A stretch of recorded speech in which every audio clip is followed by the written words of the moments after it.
What's up? This is Rebel Radio. What up? What up? This is DJ Newmark. This is Peanut Butter Wolf. It's your boy. It's okay. Keep checking out Rebel Radio. Rebel Radio. This is Rebel Radio. We're in the place right here. Rebel Radio is going down. Would you say Rebel Radio? Oh, wait. Let's do it again. Rebel Radio.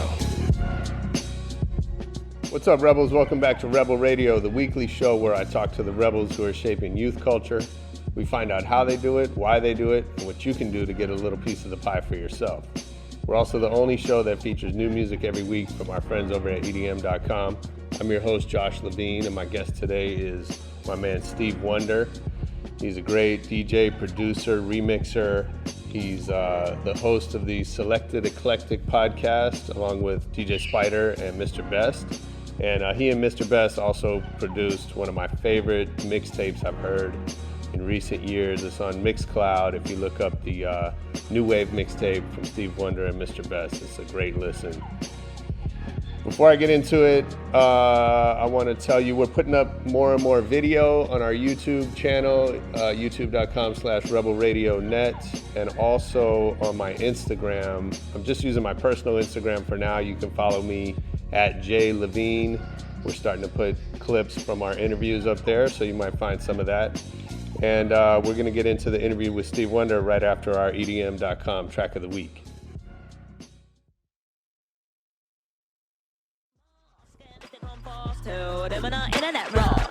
I send them back to the boss. Forward, Papa got shizzle on blow. So they send me the hate mail, see my name on the front of the label. So they send me the hate mail, see my name on the front of the label. Yeah, they send me the hate mail, see my name on the front of the label. And that was Ellis Delta and D Lush with Hate Mail, the EDM.com track of the week. Get over to EDM.com and check out new music. And of course, let's get into the interview with Steve1der. Flames at my table. Flames at my table. So they sent me the hate mail. Thanks for coming to do this, man. Excited to talk to you. I've been seeing your name around forever. Oh, totally. So I want to talk about you, though. I want to talk about how you got started in all this. Okay. Do you remember first getting into music? Was it when you were a kid? Yeah.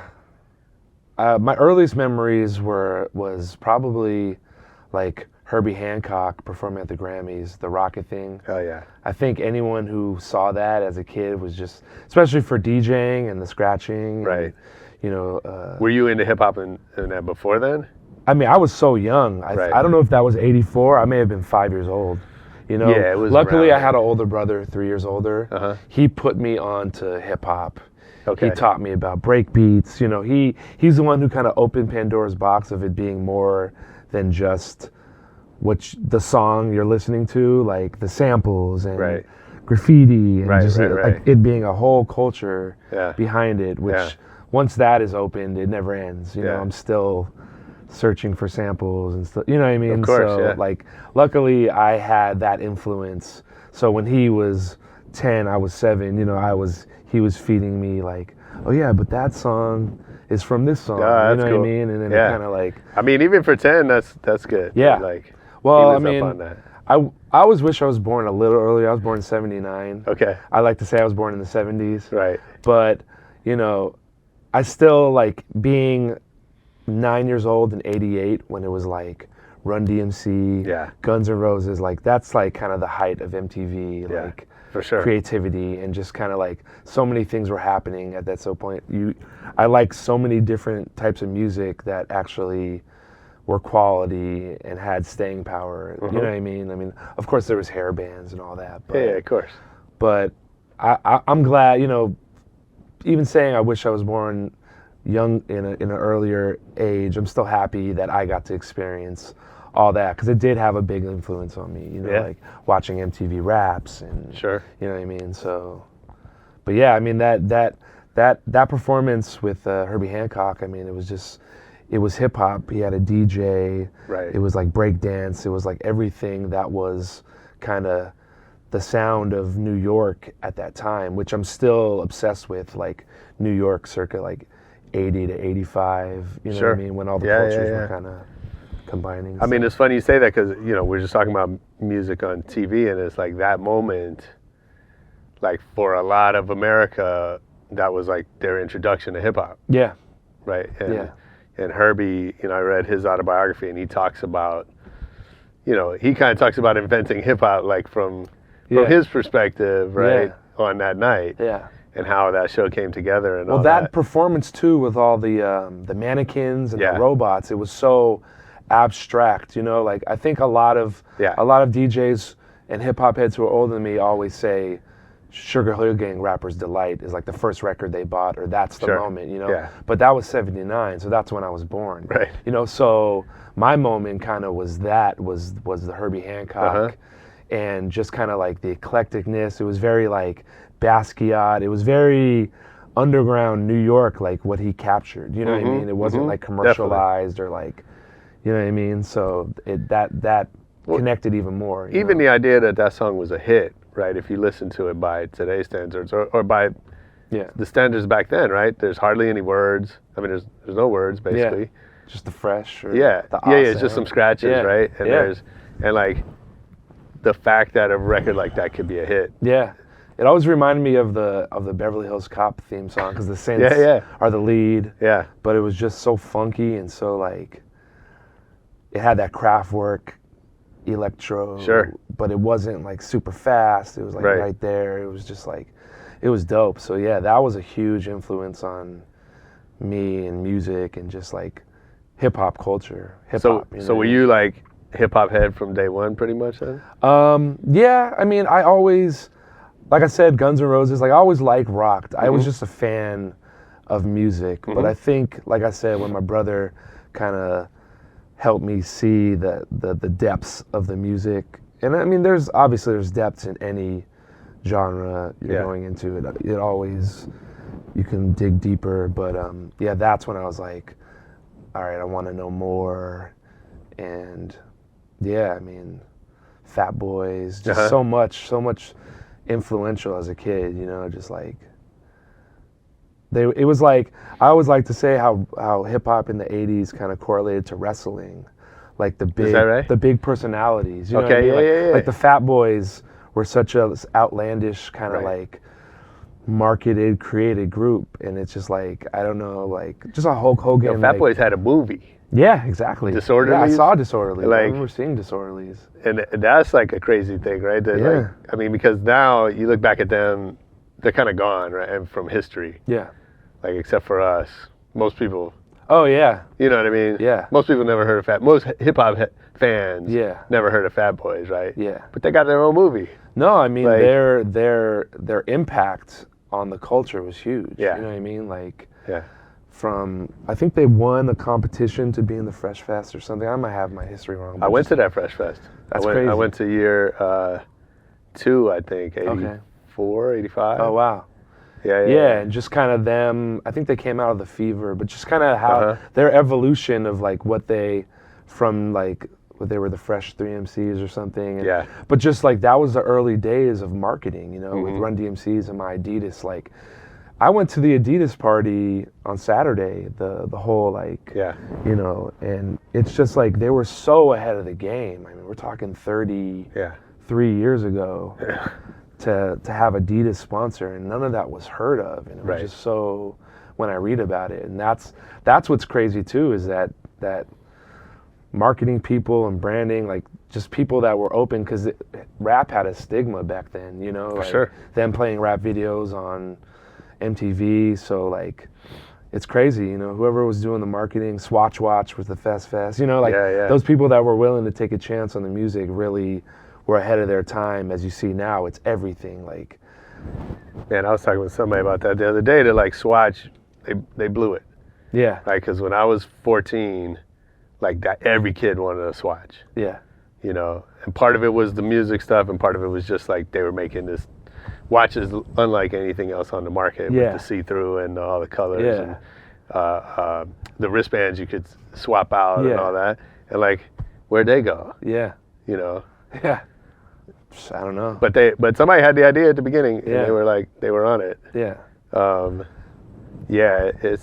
That's interesting. I always like to think about how it's like, you look at like Paid in Full and like Big Daddy Kane, like, and all the big Dookie ropes and the Dapper Dan Gucci, and like the difference of what kind of like being, I don't want to say materialistic, but like showing off like that you were paid in that era, as opposed to kind of like when it shifted, when Biggie and Puffy and like the shiny suit era, you know what I mean? Because it's kind of the equivalent, but I think people didn't like criticize it so much because there was so much lyricism and, you know, like, I don't know, you know what I mean? It's always interesting to me. It's like, well, it's funny. So I just had Tommy from Hip Hop DX on the show, and he's kind of arguing that the reason hip hop is so big today and it's the dominant force in music and culture is because it's synonymous with the American dream, with that paper chase, right? And that, like, whereas rock, other genres have always kind of been like, you know, they've always kind of been like, we're not really about the money, we're about the art. Yeah. And hip hop's like, we're about the money. Yeah. And he feels like America is about the money. Yeah. And so it's like, I don't know. Yeah. But I think you bring up a good point, which is like that relationship keeps changing. Yeah. And, you know, Rakim, you know, he was flossing. Yeah. But we don't think of him as like, the people that love Rakim will criticize Migos for being all about the money. Yes. You know what I mean? Yeah. And Uzi Vert and all them dudes that just rap about how rich they are. Like, I guess, but Rakim was like paid in full. Like, it was just such a artistic expression of the hustle to get the money. Sure. That it was different than bragging about it. But yeah, it's similar. I've always thought about like if people in that era were like, oh, look at him with the gold chains, you know, or if they were just like, oh, that's the shit, you know, I want to. But like Slick Rick, we weren't mad at Slick Rick. Yeah, we're exactly. talking about how fly he was. Yeah, it's interesting. You know, that's what people, you know, fresh tracks like $1 million. Like, that's what people quote from Slick Rick. Yeah. You know? Yeah. I love it when new rappers quote 80s rappers, you know, like. Yeah. Anytime Nicki Minaj will reference like a Rakim line or something, I'm just like, yes, like, it's just like, all right, like, keep the lineage, because someone might hear that line and then hear the song that it's from and be like, oh, I like that song, and that's kind of just like, that keeps the cycle going. I think when artists, new rappers just like pay no homage, it's like, that's when the culture kind of gets lost, and it's like, you know, it's just like pay it forward. You know, these people did it before you. It's just like listening to LeBron talk about, you know, his little thing with Laura Ingraham and, you know, like how ball players can't be make social commentary, and he's talking about Bill Russell and Jackie Robinson. It's like, yo, like, if thank God for LeBron, and he's the mouthpiece because he's saying everything he says is right. And, for sure. You know what I mean? Like, if anything, the oppressors want people to be silenced or just not just talk about money and irrelevant stuff, you know, and it's like now more than ever people need to be saying that. So it's really, you know what I mean? Well, people just want you to shut up when they don't like what you're saying. Yeah. It's never, like, I saw something today about, you know, Mike Pence refused to stand at the Olympics. And whoever wrote, like, I thought sports was not where you're supposed to, like, where your politics, right? About, exactly, right? So it only depends on what side you're on, right? Everyone's principles go out the window. Petty acts, everyone can see that they're petty. You know what I mean? For sure. If you move like that, everyone, it's super obvious. You know, if something is, I don't know, it's such a different thing when something's calculated and thought out and done well. But if you're petty, you're petty. Right. There's no getting around it. Yeah. Wait, how'd you get started DJing? I got started DJing in high school. I had my best friend who is a producer. He went and got turntables. I went with him, actually. Went to a pawn shop. Copped the Technics 12s for like $250 used. You know what I mean? And for about 2 years, I just kind of like was always hanging out with him, and he was learning how to DJ. I would go to the record stores, you know, like spots that don't exist anymore, Street Sounds, like DMC on Fairfax, like, and would go and just like hang, like pick up a record, like, oh, that's cool, but put it away, you know, like Right. his dad would drop us off for an hour, we'd go through some records. Yeah. And then, you know, a few years into it, I was just like, I would start messing around on his turntables, like, this is fun, you know what I mean? And then just kind of like, I think maybe like 96, I decided I was going to get my own setup and just started shopping for myself, and you know that's kind of when it started. And, Yeah. But my introduction was through, and there was some other DJs at my high school. Okay. This guy, he went by DJ Chaos. Now he's Double K. He's from that group People Under the Stairs. Okay, yeah. He was a DJ. A few other guys. There was a good hip hop scene. Like Merce went to my high school. Nice. A bunch of the Living Legend guys. Uh-huh.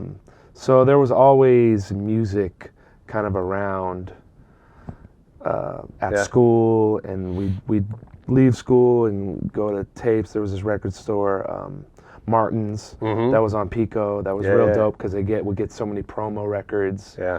And we would go shop there. I remember bringing promos over there. Yep. And it would be cheap. Yeah. You know, it would be like, you know, at one store it'd be $7.99, but he'd have them for $5, and that made a huge difference back then. Like, for sure. trying to get the promos or the white labels. And yeah, it's kind of how it started in high school, and then in college, you know, got a better DJ setup and connected with some friends up there, and just kind of went from a bedroom DJ to a house party DJ to a bar DJ, Yeah. to a club DJ. Do you remember your first paid gig?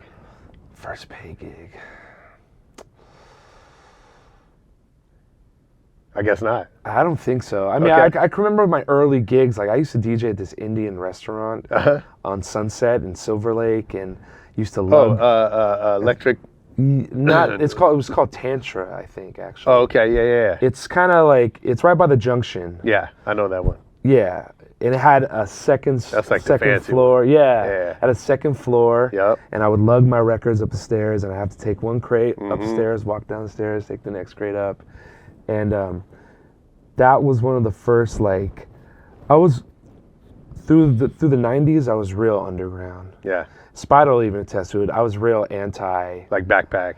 I was real Backpack, but I Yeah. was real anti-commercial Yeah, jiggy. yeah. Like, Sure. that record Be Faithful, which is like a club standard, which is, I play all the time now, but back then, like, I wouldn't buy the record. Right. Because it was just too, like, bottle popping. Yeah.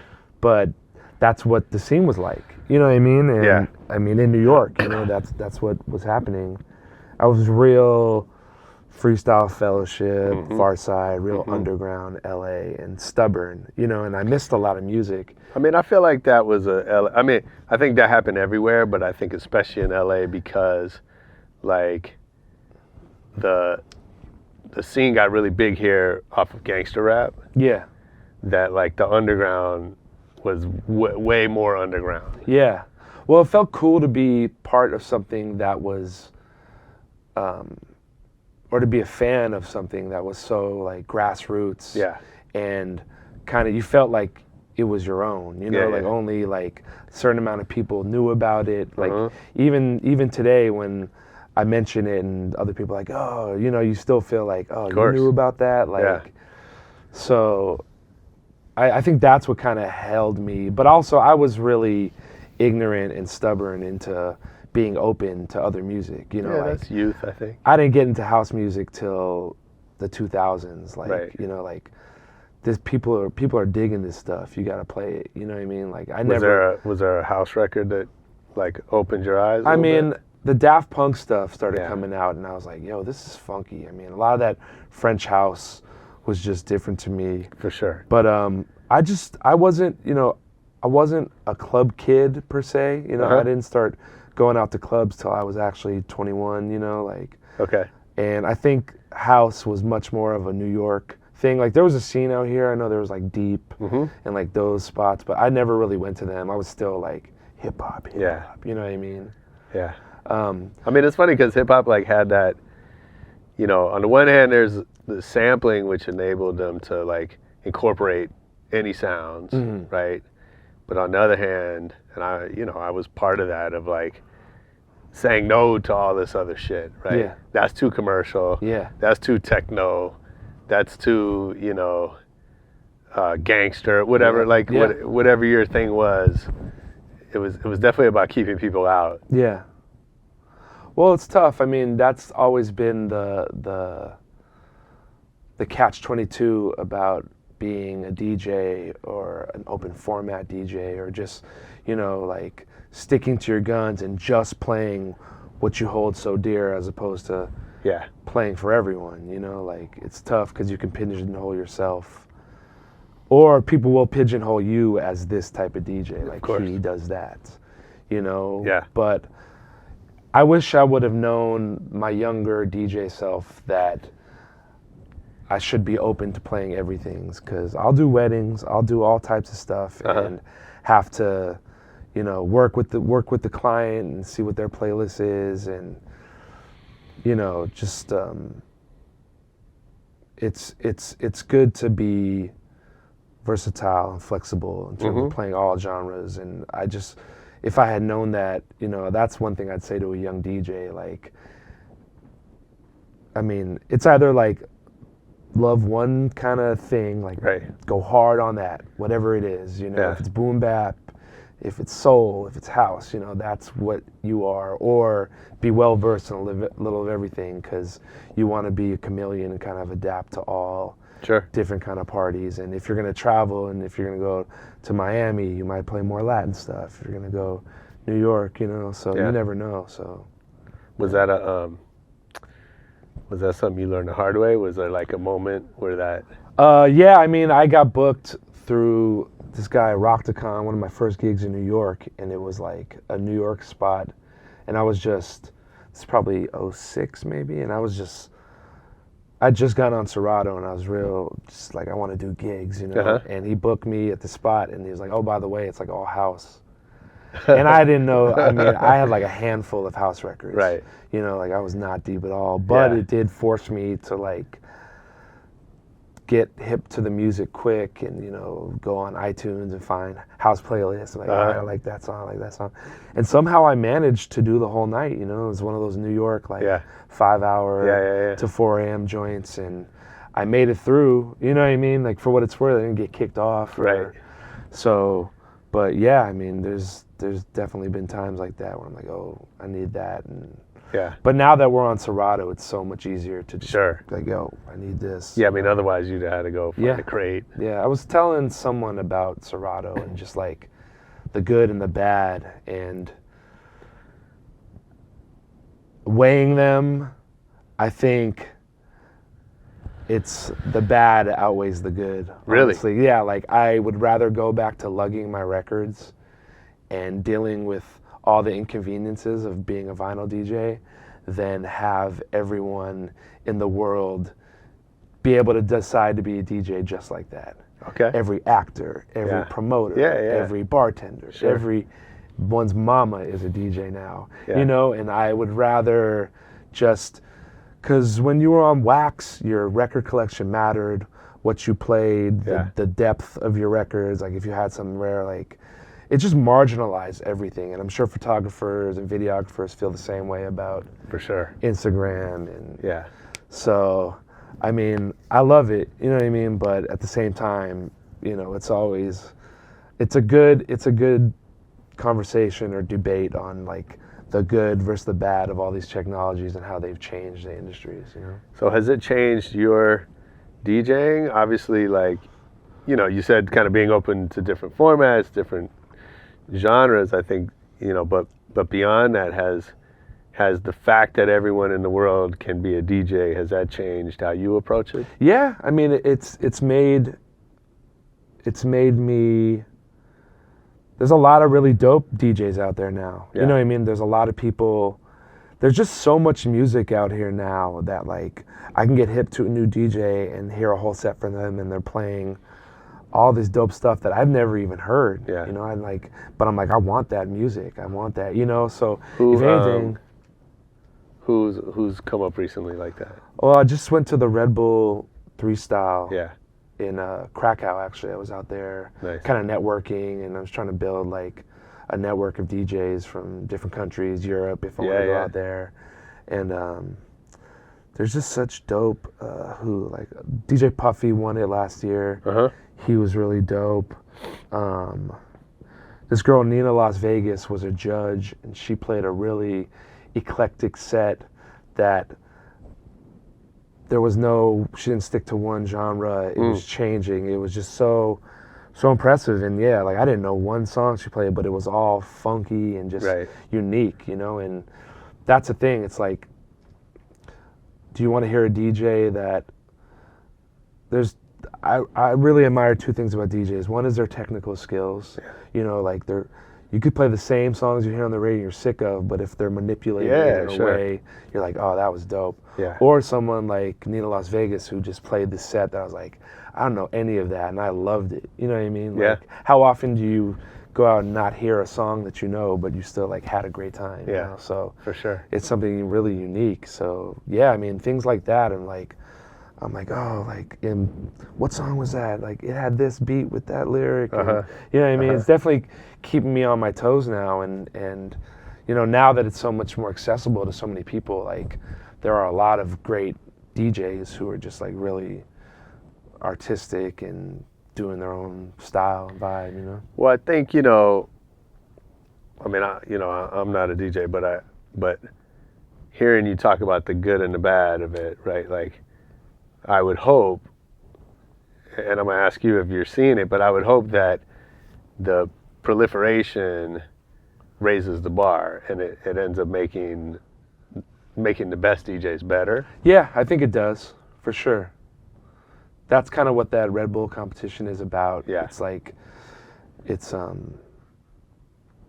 I mean, but there's guys on vinyl who are still killing it. But it definitely, you know, it's always a catch-22. It'll raise that, but at the same time, like, so many gigs that should go to qualified DJs who have been putting in work, that really care about the craft, are not going to them because so-and-so has a connection and can play a set, you know, and they get the gig, you know what I mean? So it's like, I don't know, I'm not trying to come off as like the salty old guy, but it's just, you know, you think about it, and it's the technology changes a lot, you know what I mean? And, yeah, but I think it's really like you said, there's good and bad, and you know, what you hear on Twitter is like all the bad or all the good. Do you know what I mean? And the reality is kind of somewhere in between, like you said, and some of it is how you adapt to it.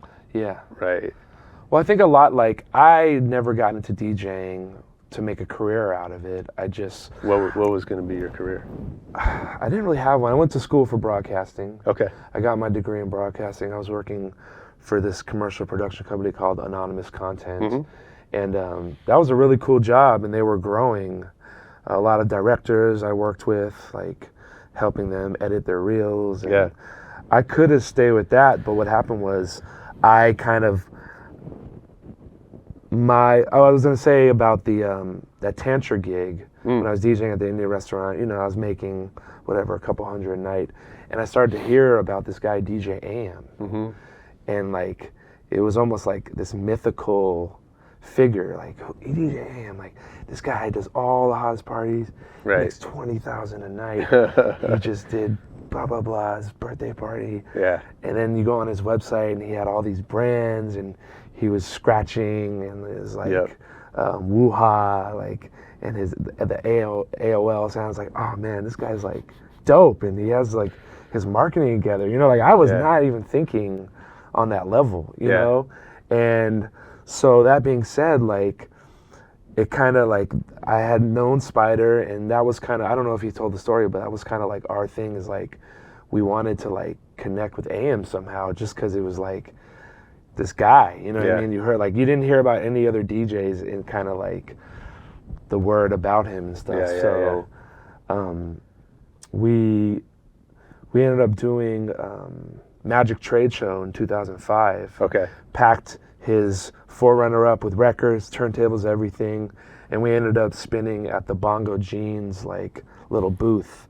And at the same time, AM was dating Nicole Richie, and she was a bongo spokesperson. So they told us Nicole's gonna come do a meet and greet, and AM's gonna come. He might want to drop a set. We're like, Right. dope. You know what I mean? Like, this is right when Serato came out. So, Yeah.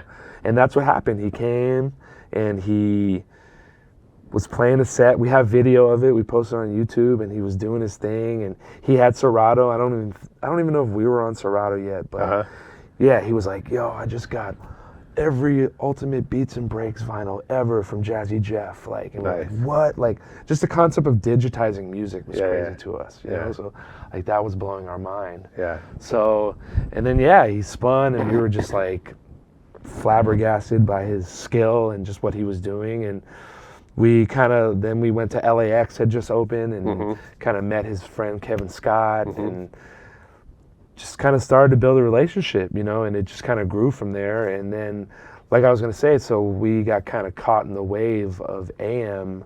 AM was able to kind of like break through the industry and create a new plateau of relevance and importance for the DJ. So as he went, you know, like, so did the industry. So he kind of got money up for everyone, you know, and I ended up getting on Dexstar, which was dope, you know what I mean, which was like amazing. But yeah, I was working that job, and one of my first gigs was like at a casino in like Kansas City, random, you know, but that gig for that one night paid like what I made in a month at that company. And I was like, I think I did both for like, I don't know, a month, and I'm just like, all right, I gotta start to pursue this full time. And that's just kind of led me to just being a professional DJ, you know? Yeah. That's dope.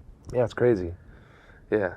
Yeah, I think it's like you gotta see, you know, these things inspire us, right? You gotta see that things are possible before you can even start to think about that. Yeah. And yeah, he was like, what, you can do that? Right. You know, and I know there's people like that in every industry. For sure. You know what I mean? There's always the one guy who just like separates himself from the pack, but also allows everyone. So yeah, I mean, that I was lucky enough. Is there somebody doing that now? For DJing? No, because it all changed. When AM passed, it changed, because a lot of things, you know, Vegas turned really housey. Right. All the big EDM guys became, and the open format guys who would play hip hop, rock, kind of like where we all fell into, kind of got pushed to the back. Which is funny, because like in 2007, when I was DJing, I was a resident at this club Jet at the Mirage, and I would be there on Mondays and Fridays in the main room, kind of doing that, like hip hop, rock, oldies, a little of everything. And they would have a back room, and my man Eddie McDonald was the resident. He would book the DJs, and he would book like Tiesto. Right, in the back room. In the back room, and Laid Back Luke and Cascade DJing for like, it's so crazy. And then it just switched. Sure. You know what I mean? Yeah. And I think it's kind of going back. I mean, seems like it. I don't want to say it's open format. I mean, hip hop is kind of dominating main rooms now, you know, but I think there's still an audience that wants to hear a lot of everything. You know what I mean? So, but yeah. And then how about, I know you do some producing with Spider, with JCO, right? JCO's been on the show. Oh, tight. Is that like a side thing? Is it how do they fit together? I mean, it started as just kind of remixing, which I still do. They fit together because now producers get booked to DJ. Right. You know, it's kind of like, what you were saying. Yeah, it's like they're not DJs first, they're producers who are getting asked to come play their music, which never was the case. You know, it was never like DJ Premier or Large Professor or like come spin a set of your beats. You know what I mean? It never like of your songs, you know, like maybe it was. I don't think it really was. So. Well, like yes and no. Yeah. Like, I mean, you still had to, so, you know, when I was working with Scion, we would book Premier and P-Rock and, you know, Ali Shaheed Muhammad, all these guys.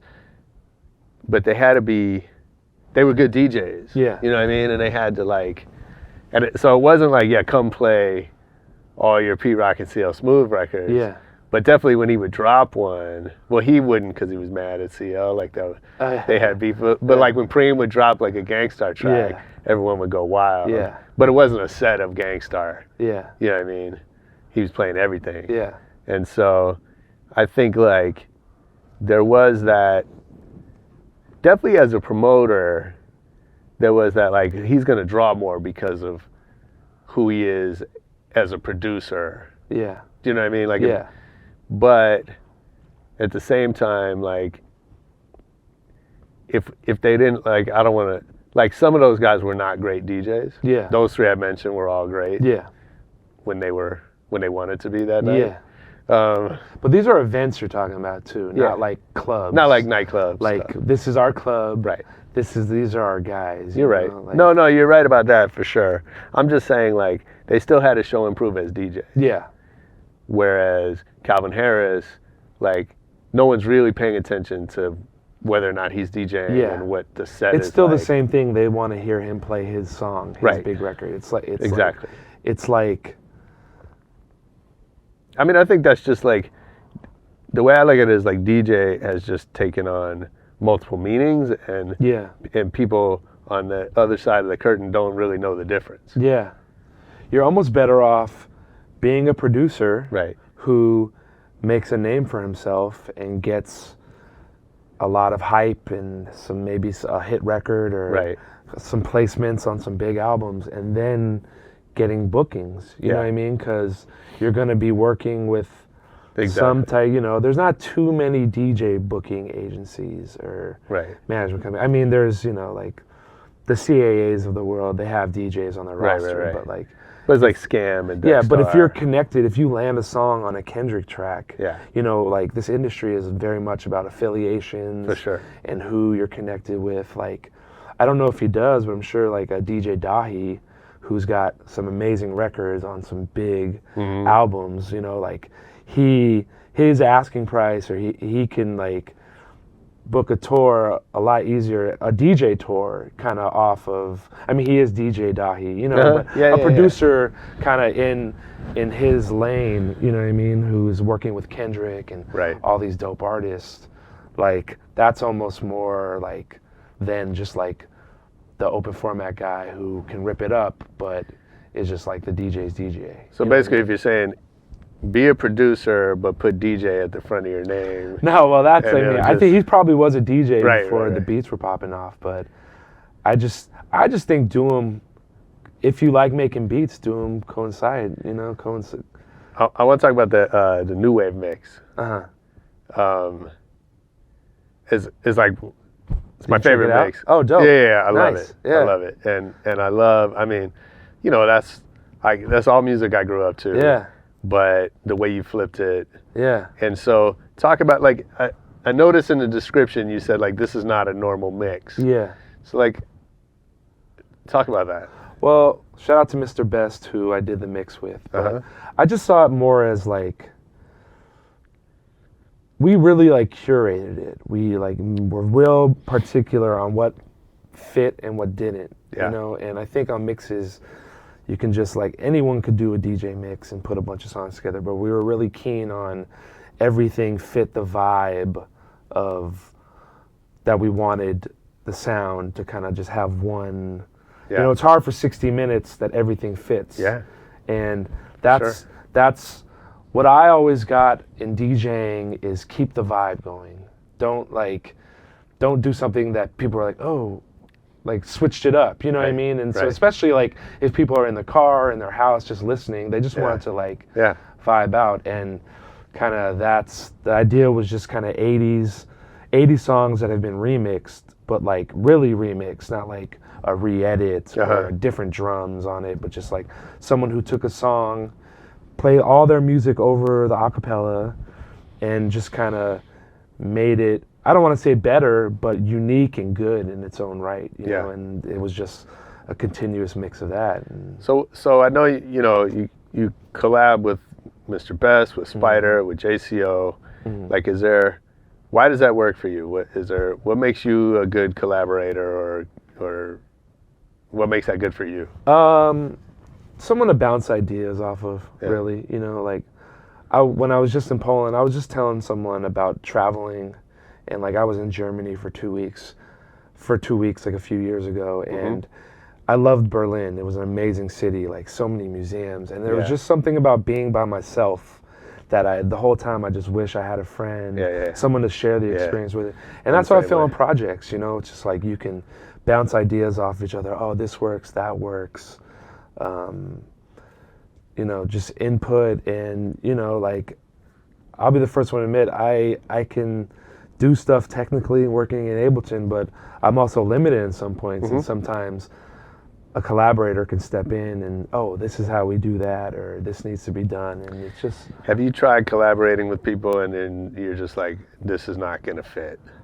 Not really. Okay. Because I have to know that I get along with them. You know what I mean? Because even if I get along with them, we're going to disagree within that. So I got to know, like, whatever heat that we get into, like, we'll be past it and we'll still be friends after. I feel like it could be, like, collaborating. I mean, I've worked with my brother. Are you good at keeping those separate? In the past, and that's going to be hard. I can't get into it any more than with my brother. You know what I mean? So that's the ultimate, like, butting heads. Is he still making music? Yeah, we're working on some new stuff. Oh, nice. Yeah, it's funny. We did a song about, he's a wrestling fanatic, and he did a song about Andre the Giant. Oh, that's cool. Like, this is like, you know, over a decade ago, and Bill Simmons is coming out with a documentary on HBO about Andre. And really? I'm really keen on at least getting him to hear it. Yeah. Because it's really good. I mean, the song is great. He's talking about Andre, like his life and all this shit. Like, it's so random. My brother would love to just make songs about, like, left field stuff. Like, he made a song called "Fuck the Parking Enforcement," where he's just talking about kind of, you know, going off on parking enforcement. Awesome. Yeah, so it's just like that's one thing, like, it's like, don't take yourself too seriously in the music. I mean, it is serious, but it's also like, you know, it's fun. And it's just, but yeah, I mean, I want to collab with more people, you know. Yeah. That's cool. Yeah. Okay, I got to get to a lightning round before they throw us out of here. Okay. But are you still doing the podcast? We are on and off. Okay. You know, it's hard. It's hard to get 3 people. Yeah. Spider and Best, always traveling. For sure. I'm on the road, so we love it because we get new music, and it's good to have an outlet for, you know, all these new songs are in your Serato, but you're like, I can't play that at a party, I can't play that here, but it works for the show. Right. You know, so we all have all this music, and we're like, yo, let's meet up, do this show. But it's really a timing thing, and we want to, it's really cool when we, like, do a show, like we did a show in, like, August, and then I'm, like, watching HBO in December, and one of the songs we put on the podcast is, like, one of their promo, like, the cool. Background. I'm like, all right, see, like, we're on top of, like, kind of like what is not trendy, but what could be popular. Like, we always talk about, like, wanting to do music coordinator work and stuff. Okay, nice. And I know that's a whole thing in itself, but. So is that, like, when you start this podcast, is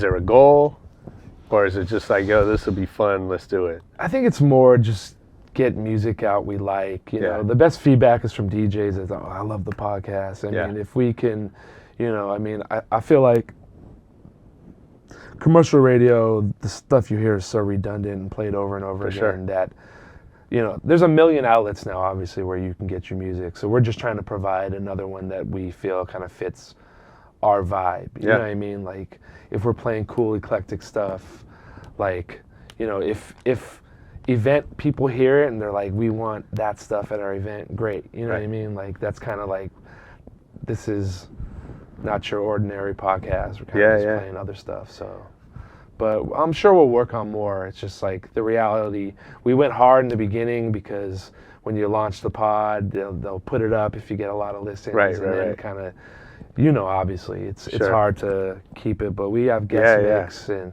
ask DJs to do guest mix for us and stuff. So if we're just like figure out a good schedule and stick to it, it'll be steady. You know what I mean? Yeah. That's dope. Okay, let's get to the lightning round. All right. So tell me one decision that changed your life forever. Decision that changed my life forever. I guess to be a DJ.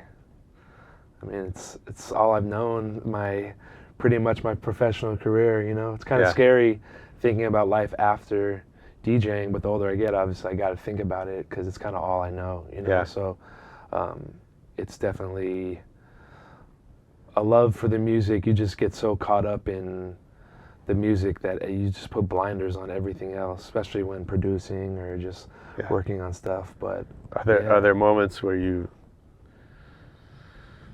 question that decision? I don't question decision, but I question like doing something else in the meantime, like the second side hustle that could have grown in while doing this, you know. Sure. So, but yeah, being a DJ is probably, but like I said, it's all was just the passion of loving other music, and, you know, hearing DJ Premier scratch on a song. I was like, that's what I want to be. You know? For sure. If he knew how many DJs he influenced, I'm sure. You know what I mean? It's just like changed the course of so many people's lives for the better. You know? Definitely. Yeah. Complete this sentence for yourself. I don't have talent. I have blank. I don't have talent. I have passion.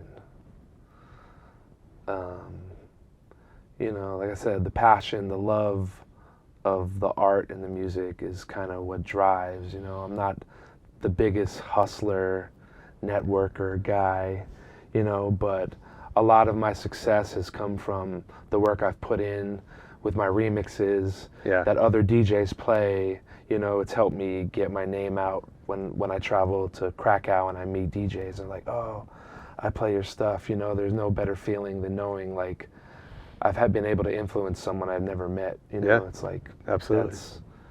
That's all you can hope for, is that the work you do can impact someone else and they can appreciate it. You know? Yeah. So if I worked for you, what's something I would hear you say over and over?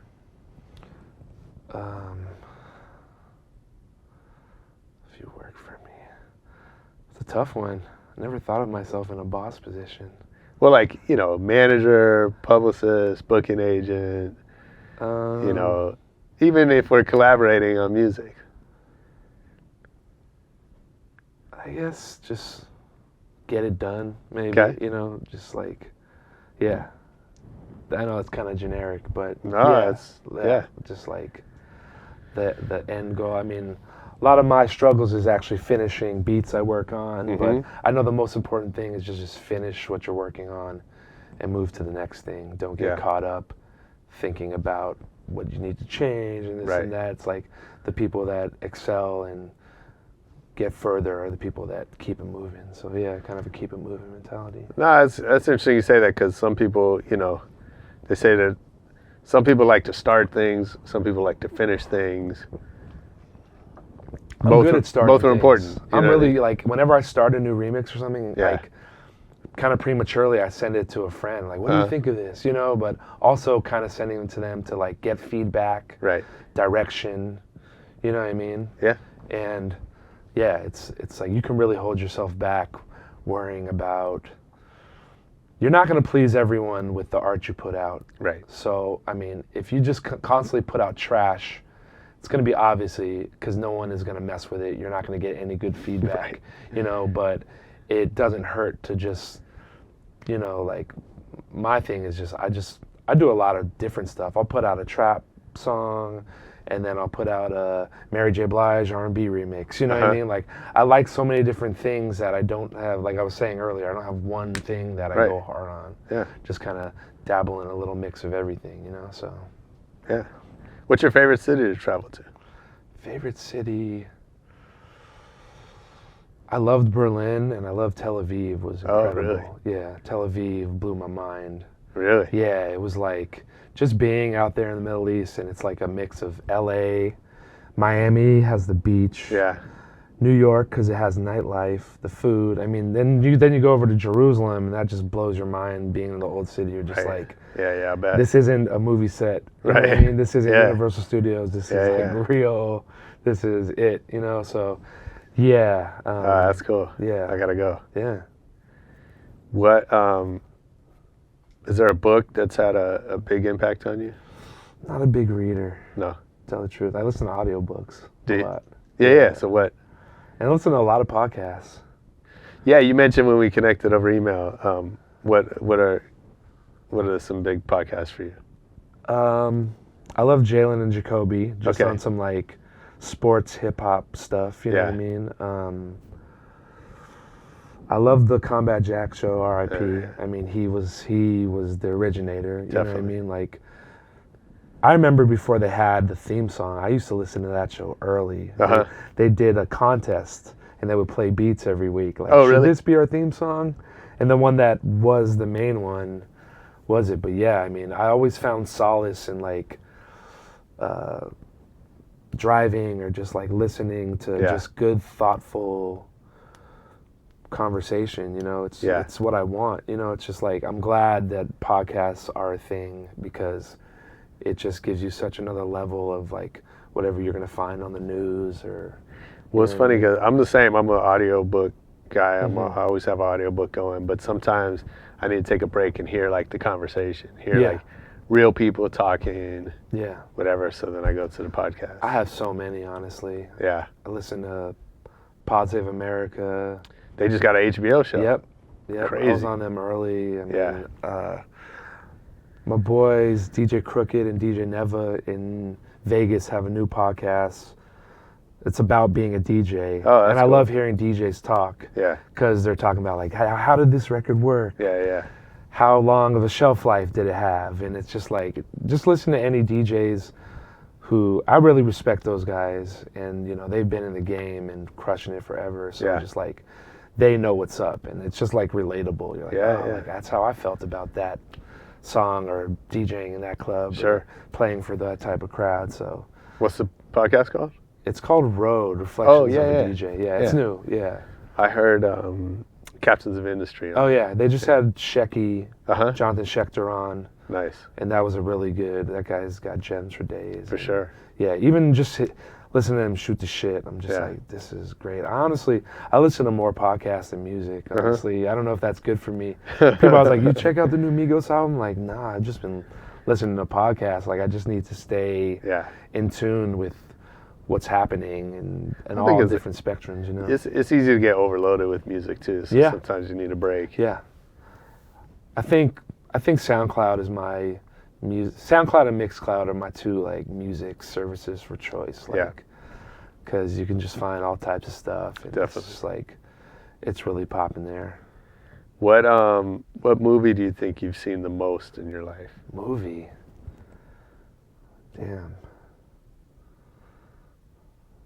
I want to say Clueless, but that's embarrassing. No. Clueless was a thing for a minute, you know. You know, a movie I love is Apocalypto. Oh, really? I'm not supposed to be a Mel Gibson fan. Obviously, I'm Jewish, but something about that film. There's just those films you could watch over and over again. So I got Mel Gibson, Alicia Silverstone, Yeah. Stacey Dash. Yeah. Movies. I mean, I love a good movie. Nah, but it's funny. Certain movies, I asked that question because like, certain movies catch us Yeah. that are not like on paper, Yeah. not what we would choose. You know what I mean? Yeah. But you see it, whatever, and you know, it catches you. I mean, of course, Scarface, like all Yeah. the. Of course. I don't know. I'd have to think about that, but No, those are good ones, man, Yeah. for sure. We just watched the Stupid Feudal Gesture, it's a Netflix. Oh, it's yeah? a biography of the guys that started National Lampoon. oh, okay, yeah, And so then they talk about writing Animal House and then Caddyshack. yeah, And How was it? Oh, it was great. yeah. That's great. And then I watched Caddyshack with my son, who's Oh 8. yeah, I watched Caddyshack on the plane out to Europe. Dude, it's such a great movie. Yeah, But that's one that's like, it's not Caddyshack's- really a great movie, but it's a great movie. You know what I Yeah. mean? I watched 3 Billboards. Oh, is it good? It's wacky. Is it? I liked it actually. My cousin, like, he hated it. Like Uh-huh. some people hated it because it's kind of all over the place. Yeah. But I mean, great cast. I think we need movies like that. I haven't seen it yet, but we need movies that like make you hate it or love it. Yeah, Or, I love Get Out too. Yeah, I think that should yeah. win Best Picture, honestly. I just thought it was Get Out's so the shit. unique and just like, if not, then Best Actor, like, it's got to win some, you know what I mean? There's a great YouTube of Jordan. Did the Oscars happen yet? No. It's, Okay, I'm like, what time is it? few weeks. I Okay, think. yeah, I was like, But there's a great YouTube I just saw this weekend of Jordan reading fan theories oh yeah. about Yeah, Get Out. I think I saw that. It's so dope. yeah. And He's like, like, you actually. Yeah, one of them he's like, yeah, I didn't realize it, but you're right. Yeah. You know, I forget Yeah. what that was. Like his like paying homage to other Yeah, films yeah, and yeah, stuff, like exactly. things like that, yeah. Yeah. Who's your favorite DJ of all time? And yeah. How about living? Living.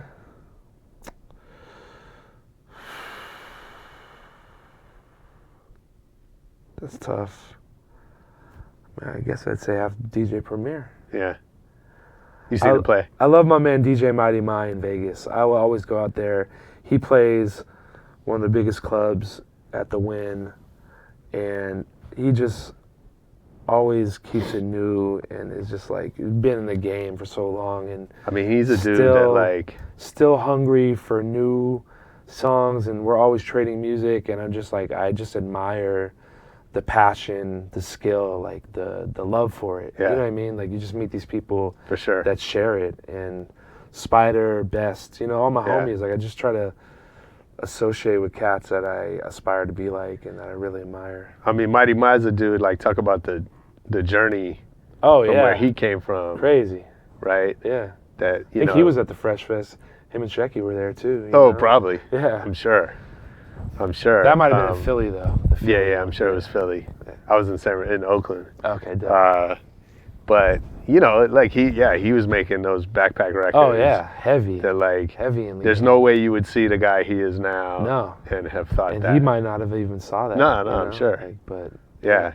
No, I'm gonna hit him up to be on the show next time I'm out there. That's you know, a it's good just idea. like talking about the NBA All-Star Weekend is like, I was telling someone like, I never thought I'd see the Lakers in last place. I never thought I'd see the Warriors, the champions.